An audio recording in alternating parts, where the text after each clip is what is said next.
Alors maintenant, on va voir les promesses qui permettent de faire du travail asynchrone également. Alors oui, c'est bien asynchrone, c'est juste que moi, dans ma tête, ça reste bloqué. Alors asynchrone, comme ça, et non pas asynchrone. Je sais pas pourquoi dans ma tête, je me dis toujours asynchrone, mais en fait, ça vient de asynchronous, donc en anglais, hein, c'est asynchronous JavaScript, donc du JavaScript asynchrone. Et c'est bien cron en français, comme ça, cron comme chronos, le temps. Par exemple, en grec, si je dis pas de bêtises. Donc ici, on va s'enlever tout ce qui est clear, interval, set timeout et tout. Et on va pouvoir se créer notre première promesse. Donc ça se présente de la sorte. On va faire const et on va appeler p1 ou promise1 par exemple. D'accord? Donc promesse 1 est égal new promise, comme ça. Alors qu'est-ce que c'est que le mot-clé new en JavaScript? Ça permet de créer des objets. C'est un constructeur, donc c'est des objets qui vont être créés à partir du langage JS ici, donc avec certaines fonctionnalités qui sont déjà intégrées. On verra comment créer nos propres constructeurs dans l'orienté objet, et donc on reverra un petit peu tout ce qui est ce mot-clé new. Pour l'instant, dites-vous juste que ça retourne un objet avec des fonctionnalités spéciales. Qu'est-ce que va faire cet objet? Il va s'exécuter déjà, et il va s'exécuter de manière asynchrone. Donc ce qu'il y a ici dans le corps de notre fonction, ça va s'exécuter de manière asynchrone. Et cette fonction en elle-même va prendre deux choses. Elle va prendre deux fonctions, donc resolve et reject, en général, on les appelle comme ça. Donc une fonction en cas de succès, une fonction en cas d'échec, resolve, reject.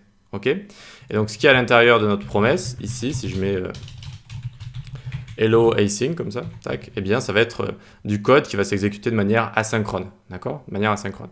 Donc la première chose qu'il faut voir avec une promesse, c'est que ça retourne quelque chose. Ici, je peux la loguer, par exemple. Promise1. Et regardez, hop, ça va retourner quelque chose. Ça va nous retourner un objet ici avec deux choses intéressantes. On verra plus tard ce que c'est que tout ce qui est proto, etc. Pour l'instant, c'est ces deux choses qui nous intéressent. Promise status et promise value, comme ça. Et donc là, pending, ça veut dire que c'est en cours. Ça veut dire qu'en fait, on n'a pas encore utilisé ni resolve ni reject, comme ça. C'est-à-dire qu'on a exécuté du code de manière asynchrone. En général, on l'utilise beaucoup pour aller chercher des données sur Internet, enfin sur des API, on appelle ça. Des API, on verra un petit peu plus tard ce que c'est, mais si vous voulez, c'est des petits outils qui nous permettent de faire des appels et d'aller récupérer des données. Donc on va récupérer les données et ensuite, eh bien, on peut les utiliser. C'est pour ça que c'est asynchrone en fait. Et donc ici, on voit que c'est pending parce que certes, on a écrit un console log, mais eh bien, on n'a toujours pas utilisé tout ça, on n'a toujours pas utilisé ni la méthode resolve ni la méthode reject. Alors que si je commence à faire ici, hop, resolve, par exemple, on va écrire ici, les données sont arrivées, tac, nickel. Regardez ce qu'on a, on rouvre ça, hop, et on a fulfilled, alors fulfilled je pense, ça veut dire rempli, ça veut dire que la promesse est effectuée, d'accord, c'est résolu. Et on a également la valeur qui nous a été renvoyée par resolve ici, qu'en fait on lui passe un argument, d'accord? C'est la valeur qu'on passe un argument, donc c'est les données, c'est ce qu'on a voulu ressortir de cette promesse de manière asynchrone, on le passe en argument comme ça à resolve, ok?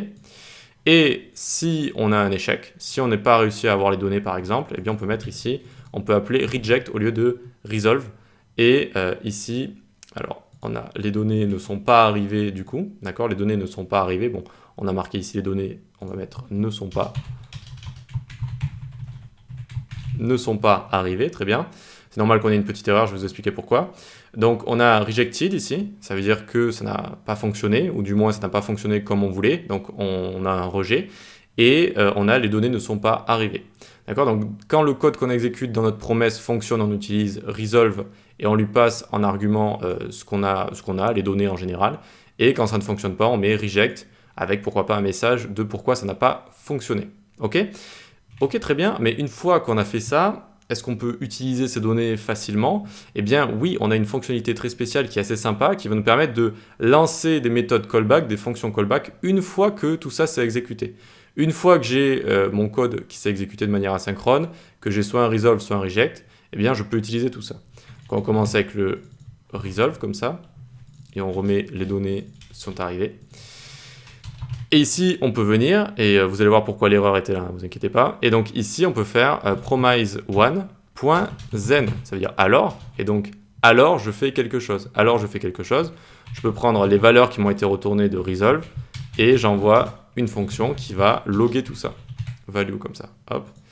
Et vous voyez que j'ai logué ça, les données sont arrivées. C'est une fonction qu'on peut lancer après que le code se soit exécuté ici et après que on ait les données nécessaires, on peut faire ce qu'on veut. .zen, alors on fait ce qu'on veut en récupérant les données. Les données qui viennent d'où? Les données qui viennent juste d'ici, d'accord? Elles viennent juste ici. Donc hop, on peut les utiliser directement. Et donc si on a une erreur, qu'est-ce qu'on peut faire? On fait .catch comme ça, .catch, tac. Et là on peut envoyer une erreur. Hop, log, il y a eu une erreur. Il y a eu une erreur. Et donc là, c'est comme si on faisait un reject ici. Hop, vous voyez qu'on n'a plus d'erreur ici. C'est juste que j'avais mis un reject sans mettre de catch après. Donc sans rappeler de méthode après. Et donc on a bien, il y a eu une erreur ici. Voilà. Donc zen, ça nous permet de lancer une méthode après qu'il y ait eu un resolve. Donc on ait bien reçu nos données. Et catch quand il y a une erreur, par exemple. Voilà. Donc c'est ça les promesses, donc ça peut faire un petit peu peur au début, mais vous allez voir qu'on va les utiliser pour faire des requêtes HTTP et que c'est très sympa, c'est très sympa. Et on va voir dans la prochaine vidéo une manière d'utiliser ça un petit peu plus facilement avec async await. Allez, on continue.